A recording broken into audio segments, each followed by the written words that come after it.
Life, it comes at us like a train with all its ups and downs, its pains and its joys. How do we deal with it? How do we process it? How do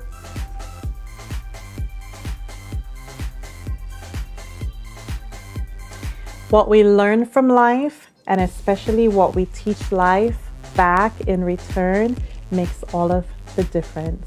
Welcome to Life Talks.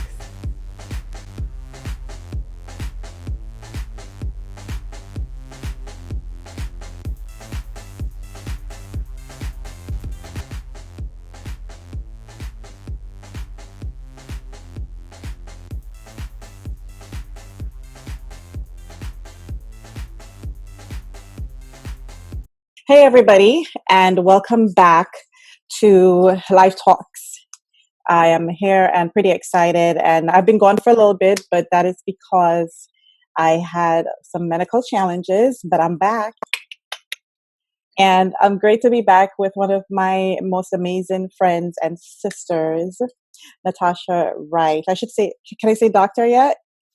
Yeah, you can. Black girl magic is off the chain.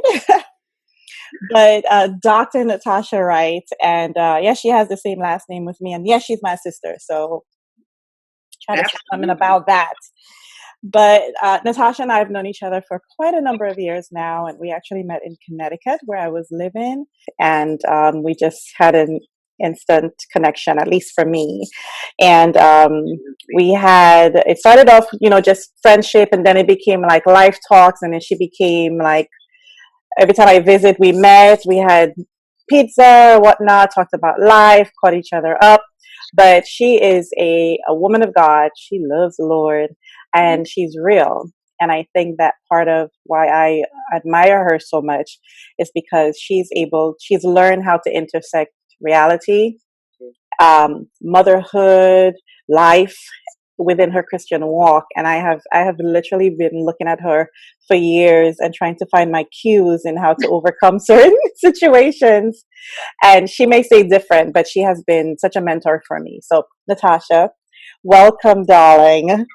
Thank you. I'm excited. Thank you for coming on. This is cool. Like, we've talked about this. We've talked about stuff for a while, especially when you came out to Maryland and you went to that conference, and then it was like, we were in the car in like the side parking lot. It was raining, and then I said so much conversation. And I think it was then I said to you, I think God is calling us to do something together. Absolutely. And you were wise. You said, okay, we'll pray about it and we figure out what to do because it has to be right.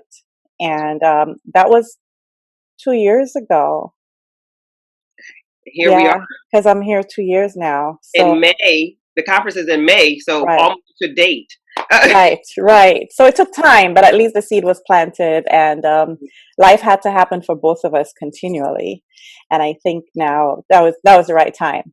So would you please introduce yourself and your profession, and then we'll go into our chat. Okay. Well, as you stated, I'm Natasha Wright. I'm a licensed clinical social worker. So I'm the owner of Heart to Heart Counseling in Bridgeport. I see families and individuals and children for counseling and therapy. I do some life coaching. I am nearing the end of my doctoral journey. The end is here. So I'm a mom, a friend, a sister, lover of Christ. All those good things just rolled into one. Yeah, exactly. And she could preach too. You are a yes, I am. Girl. Sorry. Oh, yes, y'all. I am. Like one of the main things. I am. What's up with that? You know what it is? Because it's such a way of life for me. Exactly. That I forget sometimes that I am a minister. Right. And then because it's a way of life. So I apologize. I don't mean to shortchange it. Right. Miss it. But yes, I am. Yeah. So that should tell you that I pray that she'll be on this program in many different platforms to talk about many different things, because if we literally start talking about our lives, we will be here all day, and we ain't got all day. You don't have all day. So so I asked you to come on so that we can speak about something that very, very important. We are in the midst of Madame Corona's unleashing on us. So we're actually quarantined. We're homebound. And I've seen a lot of information on the web. I mean, literally the screen is where people are getting the information from, whether it's the television, the phone, or their computer. That's it. I don't think if newspapers are going out, you can't touch them. But we're right now at 1.1 million or affected. Climbing every day. Yeah, absolutely. Affected. And there's so much information, like everybody has a news briefing going on. There's a press conference, whether it's from the White House down to, it just was like, okay. But when you draw closer in our friend circles and in classrooms and so forth, I have seen that one of the currents and waves that's happening now is this anxiety's mental health effect. And because this was unexpected, well, people who knew didn't say anything. And then literally within a matter of 2 weeks, it was like, okay, go home, or no school, a shutdown, da-da-da, da-da-da, da-da-da, da-da. And then I think once everyone saw, like, whoa, right. This is bigger than go home for a week or so, transition to online. This has changed life as we know it. And so when you and I were speaking, I said, you know what, you are a professional in the field. I mean, I give my opinion about stuff, but I try when we do stuff like that to bring on the experts who have gone through the training. And so I asked you to come on so we could talk about, just mental health and a few things that are affecting everybody, even in our own homes. So this social distancing thing, I saw someone talk about, the extroverts, like on my Facebook page. I started off with like day 1, extroverts. This is what's going on. Day 2, da, da, da, da, da.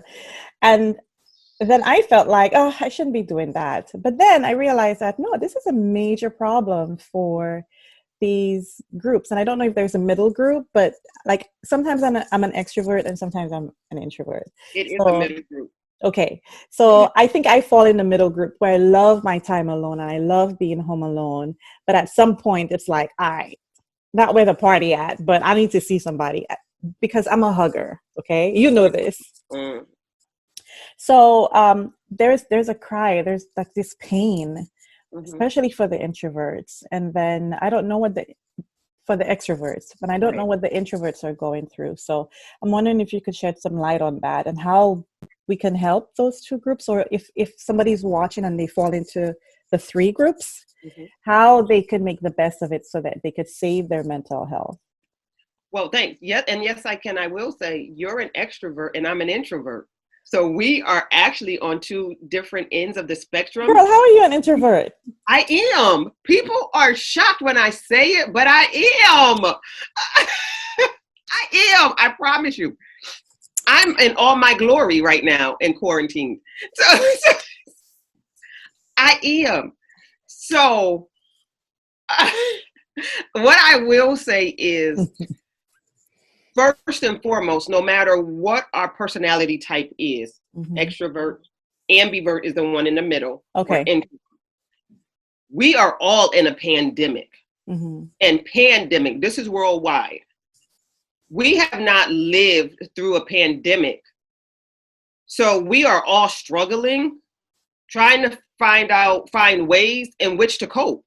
So we've never been here before. Right. Not as lockdown, quarantine, social distance, where all of the social arenas, the malls, stores, just the things that work, the free schools, right. The freedoms that we have been used to all of our lives. We're now stay home, go out if you have to, if it's essential, wear gloves, a mask. Just recently, and it must have been probably Wednesday or Thursday, the last time that I looked at CNN's report for unemployment. 6.6 million people filed for unemployment within the last 2.5 weeks. Right. Million people. So we're looking like, what are we going to do? Income loss immediately. Immediately. Like you said, it was pink slip, go home, we're closed. This is it. Maybe in 2 weeks. And I don't know about you. So this started to get really heavy somewhere around mid-March. We're in our first week of April. So 2 weeks are here and gone, and we have no end in sight. Anxiety creeps in. I will say that it is normal to experience anxiety in a crisis. And we are in a crisis. We have heightened awareness. We're hyper vigilant about everything from bills to getting sick to, my God, we sold out of toilet paper weeks ago. So, you know, we're in this hysteria. And we went from literally everyday life to everything falling apart. And like you said, in a matter of 2 weeks. And the news briefings and updates were coming back to back. What was true at noon was no longer true at 6. That's right. And so we're on this roller coaster of, what do you mean? This looked like the flu. This wasn't the flu. Oh, it hit the U.S. Early March, late February, I believe, we had 1 case in Washington. No, January. That was January. The first case was January 19th that they said, but this thing hit us the end of December, and people were sick end of December. They just didn't know what it was. I'm in Connecticut. We had the beginning of March, the first week of March, we had 2 cases. Well, 2 within probably a 24 to 48 hour period that were not from Connecticut. Right. They were from New York. New York. We now have over 5,000 cases. Weeks. 1 month later. Right. So when you talk about anxiety and mental health, all of this plays a role in mental health. We have people that were up and productive citizens working, going about life, to now getting laid off or terminated, because some people have been terminated and not just laid off in a matter of 24 hours. And if that doesn't shake you to your core and shake your mental health, I don't know what will. So absolutely, this plays such a major role. We haven't been here, and to heighten it, we don't know when we're coming out. Right. So do I hear you saying, because I do have people who have asked this question, do we have permission to feel anxious about this? Is this normal? Yes. You have permission to have anxiety, depression, hurt, disbelief. The one that I bring up often that people don't necessarily realize and recognize is grief. You have the right to grieve. People are grieving, and they just don't know it in the context of Rona. They know it. They know grieving in the context of death. Yes. But we grieve what we've planned this year. Right. We grieve our loved ones. We have high schoolers or college students grieving graduation. Right. So any loss, we grieve it. Your job, it happens so sudden, but we don't look at it in the context of grief. So you are allowed to grieve during this time of the things that you will miss, that you won't get back. Right. And I think that's so empowering in a sense, because you're seeing so many people saying, oh, this is the time to do this. This is the time to get your life together. This is the time to be productive. This is the time to launch that company you wanted to launch. This is the time to write the book. And people are saying, I can't even sleep. Right. Or I can't even wake up on time, or I can't even think straight, or my appetite is all gone, or I can't even stop crying. And so they see that as, wait, am I failing in how I'm responding to this? Because am I supposed to just be like Superwoman, just go into this because I don't feel like it? I think You know? that I am totally 100% against the you must be productive in this season Hmm. because we have nothing on our nothing but time on our hands. Right. I think it sends the wrong message. It takes all of our energy just to survive day to day. Right. So the number one task that I tell people during this time, let's try surviving. Right. And if surviving looks like you sitting on your couch and watching Netflix all day, so be it.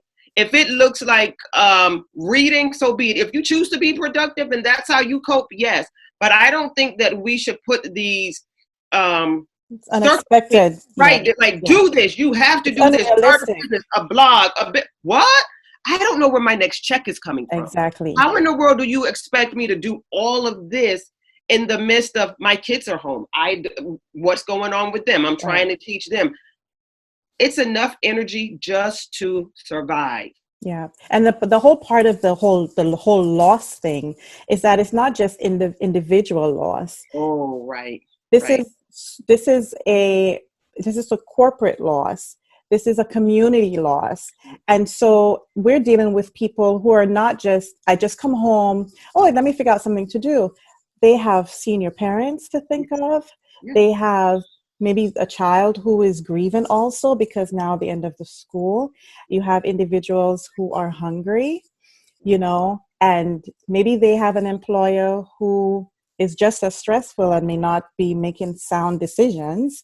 And now, I still want my rent until, the mm-hmm. laws had passed.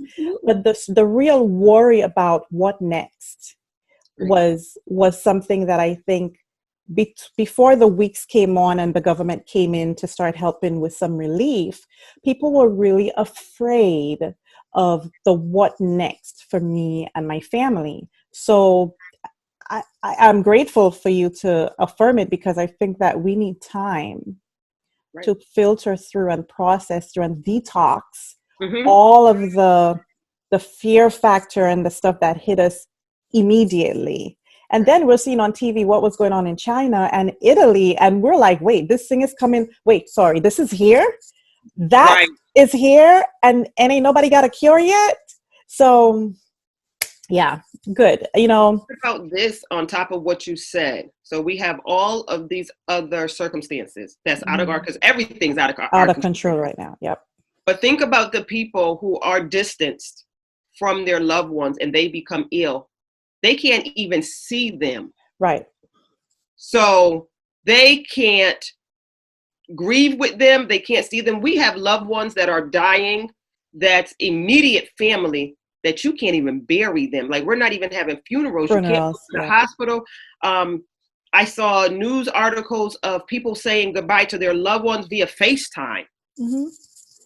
We So, have mutual friends right now who, one of my best friends, her mom passed. They didn't know what was going on right there in Stratford, in Bridgeport. They didn't know what was going on. She wasn't feeling well, took her to the hospital. And her father, the whole family had to stay in the parking lot of St. Vincent's.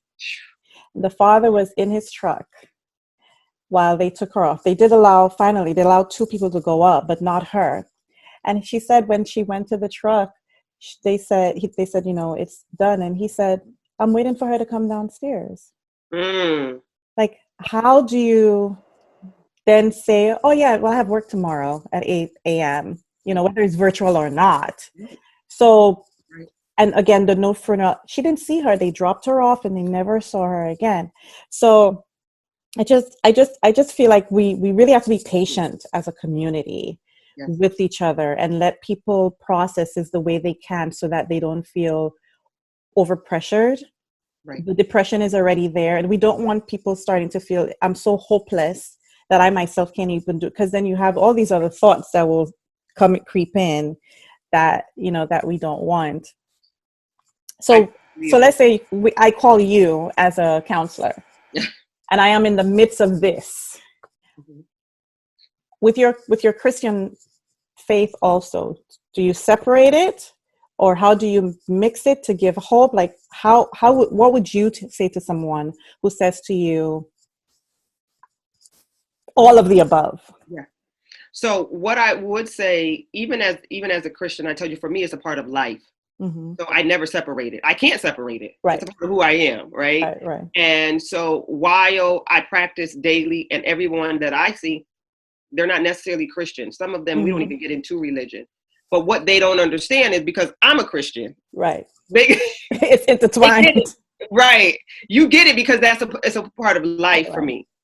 me. So interweaving that, I would always say, yes, a coping skill that's used among Christians, we're going to pray.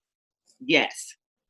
But we also need some tangible things Mm-hmm. Mm-hmm. that we can do, because while we pray, and don't lose hope. However, what I say is, even in social distancing, we need to stay connected. Right. What we think of when we have to stay in the house is, I'm isolated. And whether we're extrovert or introvert, or dead smack in the middle as ambivert, we should not become emotionally isolated. Okay. Because truth be told, we're not alone. Right. It's a whole world going through everything that we're going through. So really, should we really be using the word social distancing or physical distancing? Because I like when you say, distancing. Mm-hmm. yeah, because when you say social distancing, then when you talk about getting social with each other, before this happened, FaceTime was part of social, and Facebook and so forth. So it kind of like takes those out of the picture. But physical distancing, right, to me sounds more better, like it's something I have to do with my body to enable me to protect myself and you. But socially, I'm not pulling myself away from you.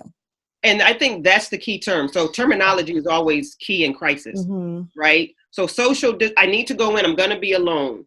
I can't do this. I can't do that. I can't see anyone. But that doesn't mean that we can't be social. Right. In Zoom, FaceTime, Facebook, the good old fashioned telephone. Let's start. What's that? Do you remember that is? Let's start there. The Yes. good old fashioned telephone. Yeah. Pick up on your dollar number kind of thing. That we got away from because texting just took over our lives. Right. I believe that it's time now more than ever for us to go back to the roots of keeping a connection. People have lived miles apart for years, decades. Right. Forever. Right. But they have never been what we call socially distanced. Right. It was like, figure out the time zone, and I got to call California. And I'll be on you. Right. Right. So I don't necessarily agree. I definitely agree that terminology means everything. But with that being said, we shouldn't be isolated. Mm-hmm. There are so many tangible things that we can do to keep connection. There's apps that's popping up. I don't know if they just created them or they could have been there all along. But Netflix Party. Yes. Is a great one where you can watch a movie with your friends and family and chat and talk, right? There's another one, I think it's called House Party. It's another face app, play a game, interactive kind of thing. Okay. These are amazing. Yeah. All of the conferences that we can do when we can see people face to face in real time, this is important. And like I said, whether you're extrovert or introvert, it's so important just to keep the connection. And we have to be crafty with keeping it. Right. So that we don't fall alone. Yeah. I know. So like I said, I'm an introvert. So for me, I'm okay with being in the house. I'm laughing. I see. I don't believe it, but that's okay. I go out, I do what I have to do, but then I come home and be a hermit. Right. Like if I do a lot of socializing because I have to, because I have commitments with others. But Natasha, that's me too. But my kids refuse to say that I'm an extrovert. I don't think you're I don't think you're an introvert. I do believe you're an extrovert. Well, extrovert. They keep saying I'm an extrovert, but I'm like, no.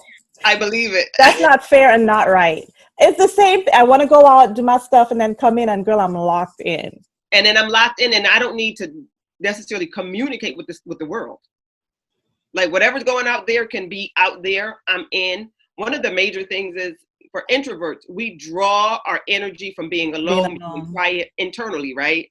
So for me to be around a group of people, I get frazzled.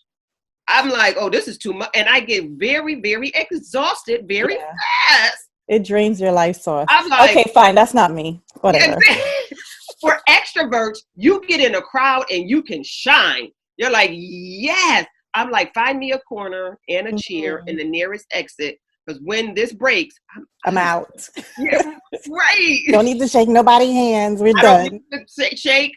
I have been accused many a times of, you just left. I know, it got so overwhelming. I just couldn't stay. Right. So that's the difference. So Yeah. for me and most introverts, we're like, yeah, man, where's this been at? But then for extroverts, it's hard. And I know a lot of people who are used to socializing and being around larger groups of people that are struggling right now. Right. They can't, especially if they live alone. Oh God, not having someone to connect with, that energy means a lot to certain personality types. So we must definitely begin to check on the extroverted people. Right. Just a little bit more and keep that connection. Me, I can go in the house, lock the door, close the shade, and I'm be good. done. And be okay. So let me ask you then. And all this time I had the view one kind of way, so we should be all right. Okay, so as far as for physical touch, right? We get it. Physical distancing to protect myself and the next person. Yes. Some people have within their homes family members. So the physical distancing, in a sense, is not that much distance. Right. Unless someone has been affected or exposed where they now have to be isolated and quarantined. So that means a husband and wife are still there, and so they can get that hug if they need it and whatever, or the child would still be with mommy, and daddy and so forth. For those of us that don't have, or people, I should say, my son is in the house and I beg that boy for a hug like daily, and I was okay. But like for me, touchy person, I think that has been the most difficult for me, emotionally, because it's just been always, that hug. Yeah. And so I know you're gonna laugh. I do have 2 teddy bears. And although they have been on my social media, where one of them does talk to me, and I've introduced him to the world. I think now more than ever, it's almost like, yes, I have them, but at the same time, your mind says it's not the same. So how would you be able to help those of us extroverts who are so touchy but need it, but we can't get it? Like, what else can we do to replace it in the meantime? This is going to sound funny, and I feel no way about you having your teddy bears, because that would be it. One of them would get something to snuggle with. Okay. However, but I tell my clients a lot that have anxiety too about self-hugs. We don't hug our own selves. It's the human touch that we actually crave. So does the mind still respond to it as if it was somebody else? Yeah, you're touching yourself. Absolutely. So you have that, okay. You're inhaling, you have that physical touch, you hold it as long as you want, and then you exhale. So I squeeze hard. So do I have to squeeze myself hard? Hug. Absolutely. Okay. Oh, okay. Absolutely. You have that touch. So you're fortunate enough to have your son in the home. There's some people that aren't. That don't, right. That don't have anybody. So we're hugging, I tell you, hug listen, get a teddy bear, get something soft that comforts you, because that's what you're looking for. Right. Comfort. Yes. Right. Is the comfort. Unfortunately, we have to find something else that gives us comfort. Soft blanket, pillow, teddy bear. Got it. Something that eases us. I feel like it also grounds us too. Oh, the self hugs? Like I've tried that a lot for grounding. Absolutely. Okay. I thought I was going to sound crazy, but I'm like, I do. I'm like, what you need, because what you crave is the touch. You touch and feel, and it grounds you. So to distract you from whatever you're feeling. Right. Like, I need a hug. Hug yourself real tight and hold it as long as you need to. Okay. I wonder if this feels crazy too. It's like you have a chair, right? So if you take a chair, now this is your crazy friend now, the brain going. So if I have a chair, and let's say I put like a big comfy blanket around it, or a comforter, and then put my arms around it and just lean on it, feeling the strength of it. That helps too? I haven't tried it. It may. I'm just thinking. We are in turbulent times where, listen, we've got to figure out what to works. do. I haven't tried it, but it may. Yeah. Yeah. And some of us may not have a teddy bear lying around. Like we Right. So don't. that's what I'm thinking, something in replacing it. Right. Unless you have stuffed animals somewhere, you gotta, Right. even pillows. Like we need a Right. cuddle. Or a backpack. You fill it with something and Yeah. We need something to cuddle to bring us got it. comfort. Absolutely. Got it. Got it. Got it. Wow. Got it. So another question, another friend of mine had, in fact, she's, she has some anxiety trouble and so forth. But a lot of us, even me now, I have such insomnia. Mm. And she was saying to me, she thinks it could be part of the anxiety. So I take a medication for my spine. Okay. And sometimes it does jittery stuff with me. But I found myself, when I take it, I don't get to sleep sooner. It's not like it doesn't make me sleepy. Okay. But somehow it does some weird stuff. But 3, 4, 5, 6 in the morning, I'm still up. Days and days and days. So I'm wondering if we can have some of the signs of extreme anxiety, and not all of them. Is that one of them? Because my mind is just going all the time. It's just not resting. Absolutely. So Okay.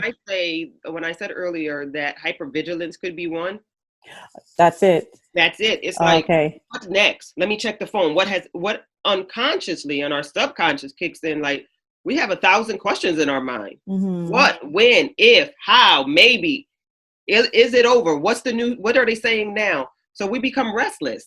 Okay. To that, I say try to limit before bed. Try to limit what we watch. Try to limit screen time. Mm-hmm. If you're going to read, pick up an actual book, the actual print book. Listen to soothing sounds to relax us. Craft a bedtime routine for relaxation an hour before you plan to fall asleep. Okay.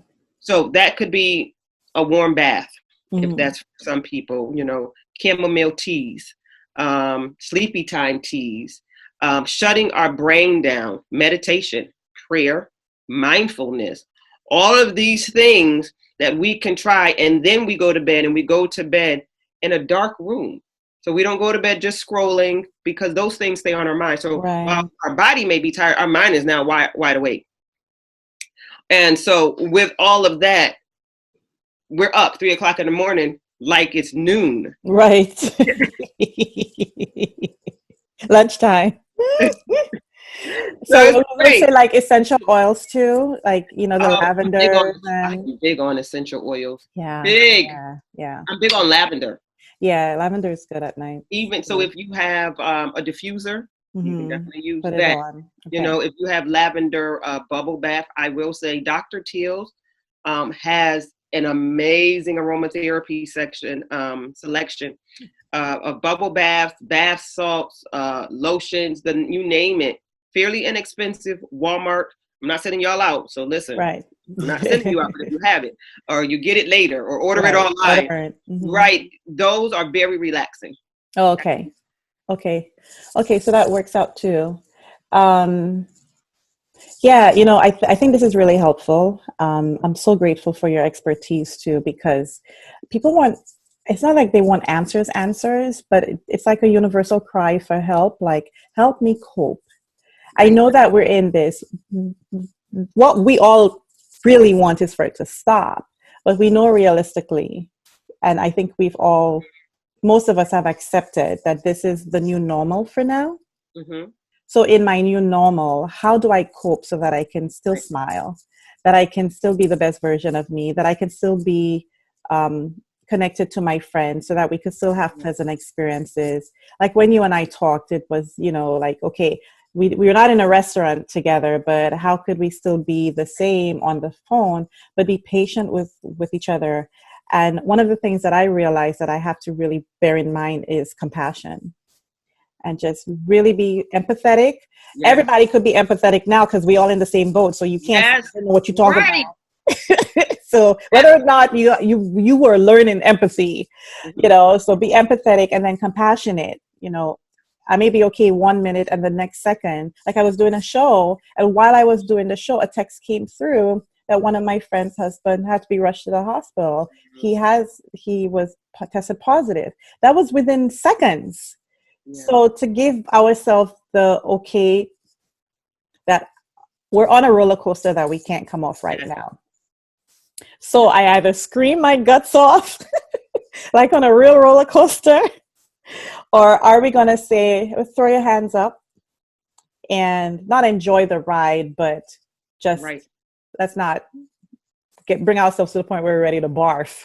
I think cope and deal. That's what it is. I think when you said cope and deal. Yeah, cope and deal. Because you can't change it. Okay. Here's the thing that I teach my clients is how to radically accept something. Okay. And accepting doesn't mean agreeing with it. It doesn't mean liking it. It doesn't, it means that I accept it. That's powerful though. Wait. Right. You can't just throw this one at us and then go like, because that's what you learn and that's what you practice. Okay. So accepting, cope and deal? Or is it accepting, cope and deal? So it's given me permission to accept it even though I don't like it. Right. Because then does that now free me to be able to live in it? Yes. In a better way? Okay. Because when we cope with cope and deal, I mean, we're on the roller coaster that we can't get off. Right. We don't like the highs and the lows. We don't like the fast drops. We don't like the loop-de-loops. Mm-hmm. We don't like any of that. But we understand that I'm on a roller coaster. Okay. Right. And then in understanding that, I don't question it. I don't say, well, why can't I be on the ground? I can't do this. It's okay. Now that I'm on this roller coaster, how can I deal with it the best way? And the first way that I see is let's accept that this is where we are. I don't like it, but I can't change it. Right. And so, but I can learn to cope with it. Okay. Now, part of the coping and the dealing is make sure that you feel all of your emotions. Whatever you're feeling, you're entitled to feel it. And anybody that puts any other demand on you other than that, we need to give them some boundaries. Okay. Because there should be important. Yeah, there should be no additional demands on me other than really trying to survive this moment. Okay. I'm okay today, but don't ask me about Tuesday. I don't know. All right. Because things will look different. Don't ask me about tomorrow. Things look different. Okay, so we deal in the moment. We deal in the moment by moment. We can be in one of the lower places and say, okay, this isn't so bad, but then we can hit a loop before we know it. And like, I hate it, but okay, I'm on the roller coaster. How am I going to deal? I'm feeling lonely. How do I deal? I'm going to reach out to a couple of friends or family members. I'm going to do a Netflix party. My anxiety feels, really high right now. Maybe I need a bath. Maybe I need to go for a walk. Maybe I need to sit on the porch and take a deep breath or something. So we're dealing. That's coping and dealing. We use the tangible items or the tangible strategies that we have to cope and deal. And before you know it, okay, I'm doing okay today. And then we hit another loop. So accepting. So we practice it. Okay, and as we practice it, then we learn how our body responds to which trigger, which this, which that. Because as we know, the good thing is that a roller coaster is predictable, meaning it goes up and it goes down. And sometimes the up is slow. And then you may stay on top for a little second, and that it's going to come unexpectedly, the drop. You don't know when, but it's coming. So if we can track our responses, especially where we know this is a roller coaster, we know, because we've probably gone through the whole, unless something else really crazy happens. Oh my. where we're like, okay, we know every day we're going to hear numbers of deaths, numbers of contractions, states shutting down. We know that we kind of see a map now. This is how my body responds when I see that another death has occurred. This is how my body responds when another state is executing a stay in shelter. This is how I know when a friend calls me and tells me that someone else has contracted COVID. Right. So Right. if I'm tracking how I feel based on those categories, then I can say to myself, okay, if a friend calls me, my stomach drops. What did I do the first time to help me get through that moment? Right. And go right to it, or have some kind of things. At least for me, tracking. I know it's one of those things. Is track, to track it. This is really great. This is good information. This is good information, and people can keep coming back to it. And it's just simple things that you're saying. But I think one of the most powerful things you've said today is that cope and deal, just of accepting it, because living in denial can throw you for a loop. Oh, yes. It sets you up for failure too. Because we won't accept it. So we push against it. Right. And it's not moving. We have not flattened the curve. It has not decreased. So fighting it will only make things worse. And don't we also make decisions that will put us in more danger? Absolutely. So if I'm in denial, then no, I'm going to the beach. Because this is, Absolutely. We lose wisdom, or we never had it, and we say it's not that bad. No, it is that bad. This is bad, and I don't know if it gets worse. Only God knows. I don't know if it gets worse. I don't know if it'll get better sooner. But we heed the professionals, which is the CDC. We heed and say we better stay put. Mm-hmm. They say shelter in place. Always remember, I think what they tell us is a quarter of what they know, or delayed. Right. I mean, okay, we're not. Sometimes I look at some of those Hollywood movies and say, you know what, y'all know something that we don't know. So, for example, I'm sidetracking now. I watched Contagion. Oh, I refuse. And I said to myself, well, somebody took a page out of this book, because it was just so eerie, but also seeing the behind scenes, and not saying necessarily, but we also know that, okay, in our home, as parents, if we get bad news, we may not tell our children right away. Right. That's right. Okay. Because we have to figure stuff out. We're processing it. We have to deal with it, or we may say they're too young to handle it, or they can't wait till school is over before we tell them what happened. And then this delay comes. So with they're getting it in their real time, we have already seen whatever else it's doing. And I think that part of it is that, because they got word of this. They're admitted now that they've known about this for a while. So I feel like we're like the ripple effect.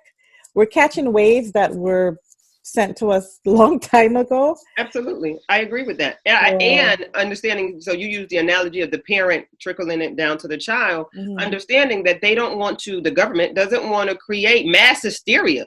We already have taken poundings over the last few weeks. So if we knew everything they knew at once. So it's best that we don't like what we hear. Right. But as soon as we accept it. Right. Shelter in place, wash your hands, sanitize, don't go out, limit the amount of people at one gathering. Let's not travel. Things like that. Let's take heed to it. Let's use wisdom. The sad thing about it is that we're seeing examples when we don't take heed, especially in the gatherings. Now we're seeing, spring break. We went out to spring break in Florida. Mm-hmm. We're seeing some faith organizations still assembling. They were rid of a choir that still decided to assemble, and over 60% of those who showed up, and they're all over 60, they contracted it. And so we should not want to learn the hard way. Oh, right. We should be wise to say, yes, I understand it, but if I'm seeing examples of what has happened with the very thing I'm trying to do, and it didn't pan out well for them, It's just too risky. It really is. It's not like it's a cut you're gonna get and that could heal. This is your life. And you're putting the lives of Keeping the other lives of vulnerable others. populations at risk. Yeah. Absolutely. Yeah. So, Absolutely. but I don't want us to end on a gloomy note because, we do have this thing called hope. Yes, we do. So, what words of hope can you leave with our viewers? I would say start and end every day grateful, Okay.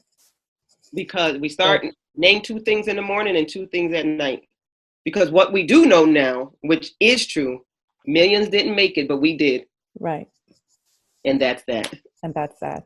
Mm-hmm. Can we even go 3 times a day if we need it? If it gets that As bad, many, we need stay it. positive. I will say stay positive, keep hope alive, but also what we feed ourselves. So Mhm. limit the news. If you catch it once a day in the morning, we don't have to watch every reel, Like limit me. I'm limit it. guilty. Limit what we feed ourselves. Let's feed Yeah. ourselves positive, hopeful, and Okay. that serves as a distraction. Absolutely. Okay. And I think one more thing I did want to touch on was when you said that being mindful. My counselor, when I had gone through my surgery, and at the same time I had deaths, Mm. and so she was like, "You grieving all around," and I had to accept that I had surgery and body parts were gone. And so she did say to me that, Yeah. Mm-hmm. the sooner you can accept that, and then now you could begin the new normal, Yes. right? Yes. Um, but then I also had grief. I had a girlfriend of mine who died like 4 days after I came out of the Mm. surgery, but I could not deal with her death. I could somehow my mind was like, nope, you cannot deal with this right now. And it was one of my counselor friends who called me, and I was saying to her, I feel so guilty. I feel so guilty that everybody's grieving her, but my mind just can't do it right now because I'm thinking of my medication schedule. I'm sleeping all the time. I'm in a lot of pain. I'm supposed to walk 5 minutes a day. There's so many things that I had to do because I was in recovery. And she said, baby girl, who told you you had to grieve her death right now? Mm-hmm. She said, you don't have to grieve her death. And I said, what do you mean? And she's like, you can give yourself permission to grieve it when you are stronger That's right. and in a safe space. And she said, you didn't know that? And I said, no, I didn't. She said, no, and she laughed, but she's a therapist. She said, no, baby girl, you have permission to grieve one thing at a time. One thing at a time. And the rest of the time you could do mindful nothingness, Yep. where you give Absolutely. your brain a chance to heal, Mm-hmm. to rest. And then when it bounces back, you can deal with more. You could pick up, because if you just take everything one time, Mm-hmm. you're gonna have a mental breakdown. You're just gonna crash. So I focused, and she said, give yourself permission and don't feel guilty, right? Right. So I put that aside and I focused on body healing. Mm-hmm. And 3 weeks later at her funeral, was when I then brought my mind to focus on she's gone. And I cried, but I was stronger mentally, physically, and all of that. So it wasn't as bad. And that's when I said to her, wow, you're right. And I do tell a lot of my friends that, Mm-hmm. with all this stuff going on, you can choose to pick one thing at a time to process. It's not like you're not going to do it, but grief can be so heavy Mm. that if it's too much, Mm-hmm. you can't come out of it unless somebody's there to help you through it. And because we're all home alone, we have to be so careful and mindful of what we give ourselves if we don't have those tools to put. Like, I'm grateful, I'm so blessed to have you and so many other professionals around. Like, I have a group of my own counselors that I could call, but some people don't have that. So if today you just want to think of one thing so that you can accept it and move Right. past, and then tomorrow you pick up the other thing, but don't just leave it, don't not deal with it Mm-hmm. ever, but give yourself permission to do that, and nothing is wrong with you for doing that. And you can tell me if I'm wrong for saying that, You're but not. You're okay. not. You're 100% correct. Okay. What we should do in light of Rona, and just when life returns to whatever our new normal will be, Right. is to take the demands of social and culture, take the social and cultural demands off of us.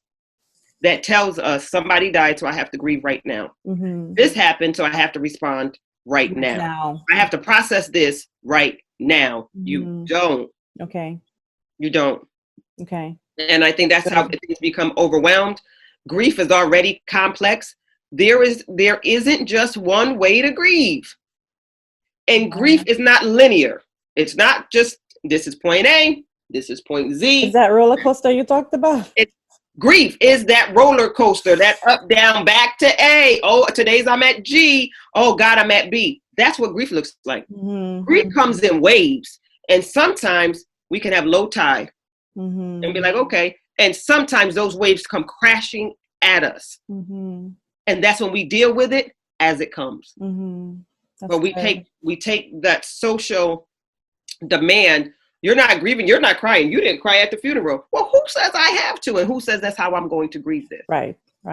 And this is important for those families who did not get to say goodbye, who didn't get to take the body and do any of that, who may have to cremate instead of, there's so many people that was never a choice. And now they're choosing to just cremate, who may have to have a homegoing service afterwards. So for them to be stuck in this until they don't know when is so unhealthy to demand of them, Right. So if they can figure it out and give themselves permission to deal with this, and you're still honoring your loved one, if in 6 months you have a homegoing, I feel people need permission so that they can live, stay alive, so that they can be better for themselves and their families. Absolutely. So this is so good. You're such a gift. Oh my gosh. We got so much other stuff to talk about, but I hope you come back, and let's say, invite me. I'll be here. Let's say some other crazy stuff that happen again. We might need you to help us process through it. Right now, I ain't got nowhere to be. All right. Oh my gosh. And whether we had talked about Jesus or not, we still talked about. I feel like we still infused it, because this is part of just who we are. Just who we are, and I'm so grateful for that. I'll give a little preview. So you tagged me on Facebook a couple of days ago, and that's another struggle I know a lot of people are having. Being single and being single, homebound, and Corona. Like, what the heck are we supposed to do? Right. I think that's a broader conversation, and it's more so not a prescriptive conversation, but it's a conversation to where we just say what we feel. Okay. Right. Sometimes you don't have a remedy. You don't have a prescription. This is what you do. Well, no, we've never been in a pandemic. I have no clue. But I think and how am I supposed to start it?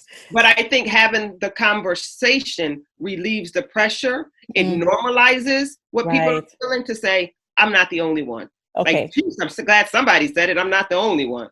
Like, well, good. So that's what I would like for us to talk about next in another program. And trust me, you guys will not want to miss that one. So thank you so much, dear heart. You are welcome. You are a gift, and I'm so grateful to call you sister too. Thank you.